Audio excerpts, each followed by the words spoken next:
Nouvelle action de solidarité en faveur de Guillermo Azanga, ce père de famille angolais dont la tentative d'expulsion a échoué. Au lendemain de son retour à Lyon, ses enfants ont fait l'objet d'un parrainage républicain samedi à la mairie du 7e avec le soutien de 2 députés socialistes. Gérald Bouchon était sur place. Parrains et marraines se sont engagés librement à apporter à Gaël l'aide morale et l'appui qui pourront lui être nécessaires au cours de son existence. La salle d'honneur de la mairie du 7e arrondissement n'était pas assez grande pour contenir la foule venue saluer le retour de Guillermo. En plus du maire et de quelques élus de l'arrondissement, 2 députés du Rhône avaient tenu à être présents. Ne pas le laisser à sa famille, ce serait mettre une famille en péril. Ce serait de la non-assistance à personne en danger. Je me sens doublement mobilisé, autant en tant qu'élu, député, qu'en tant que médecin, parce que je ne peux pas laisser une famille se faire mettre en péril par une décision qui a été prise un peu inconsidérément.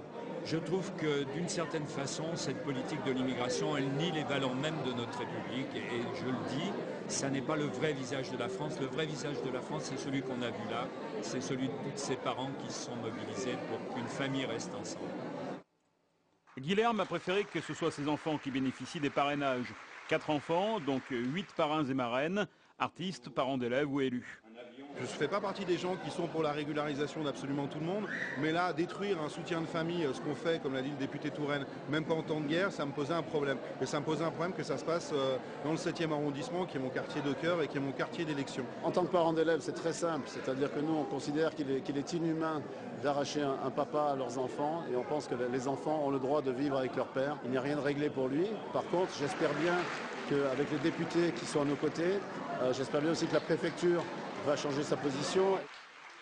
Guillermo Azanga est conscient que sa situation n'est pas régularisée. Il a une petite semaine pour convaincre les autorités. Si j'étais un homme mauvais, si je vivais dans des magouilles dans ce monde ou dans des drogues, les peuples français ne pouvaient pas se mettre derrière moi. Si se sont mis derrière moi, parce qu'ils m'ont vu comment je vis dans les quartiers. Pour Guillermo et ses soutiens, le combat continue cette semaine.